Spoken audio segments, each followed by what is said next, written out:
conversation. Let me, you've listened to Chris speak on the issue in court.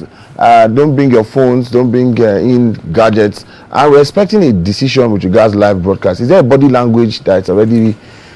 Okay, let me say again that I've been following proceedings at the Presidential Election Petition Court, as they like to be called now, from the day one.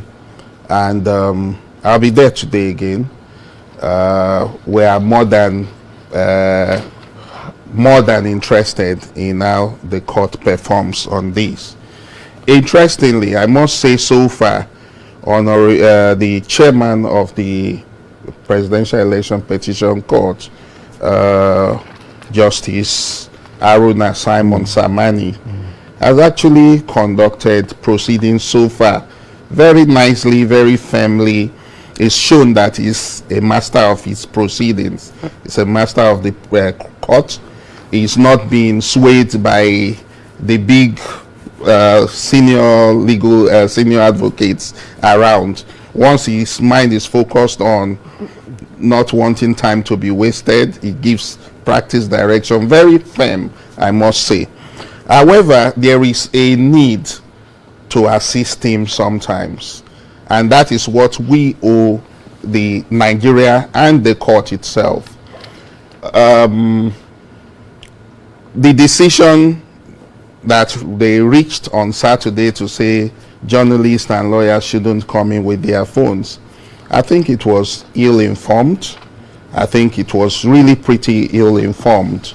Now, when you do that, a lot of people were having side talks about the matter, and some said this seemed to be giving a precursor to whatever decision will be taken about the application by Atiku and by Obi for live broadcast, that it's like a precursor.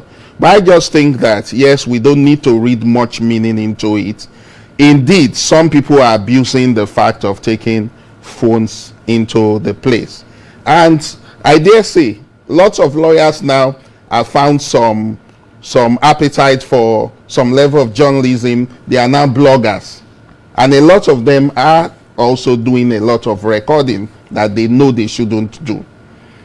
Instead of the court, administration of the court, to look into it and see if we can investigate the sources of some of those recordings, they just imagine that it is journalists doing it. And that is not a right conclusion to reach.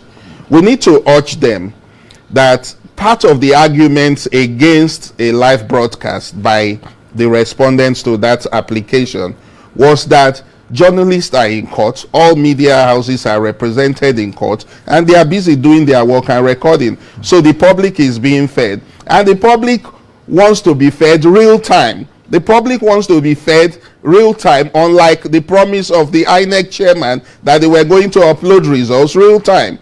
And so when journalists are in court, you see them, those with their laptop or those with their phones, doing their reports directly on their phones or their laptops and transmitting per 1 hour, per 30 minutes, depending on the significance of whatever information had gone on.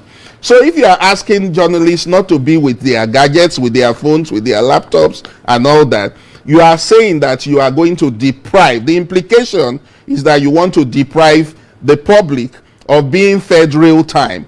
That means journalists will write in longhand and sit in court for 6, 7, 8 hours. When they come out after writing in longhand, that is when they start really transmitting what they have done on paper, on their laptop after almost phone. 6, 7. Yes, before they do that. So I do not think that that is the adverse objective of the Presidential Election Petition Court. I really think the media managers of the court need to guide properly. They too need to be properly informed.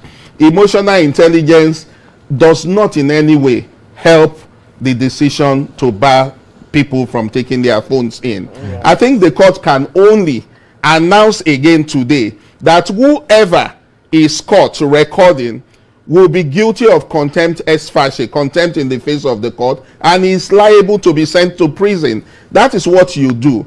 As Justice Chukwudifo Oputa of blessed memory said, it is good to have the strength of an elephant, but it is nice to use it as gently as the dove. Wow. The court has the authority to say don't come in with gadgets, but it will not do the court public good. Its image and public perception will be threatened and jeopardized. They are doing well already.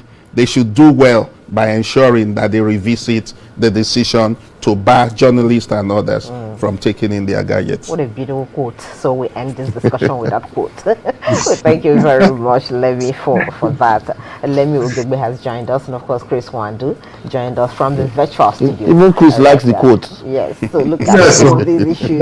Lemmy is a jurist. Thank you, Chris. All right, gentlemen, thank you so much.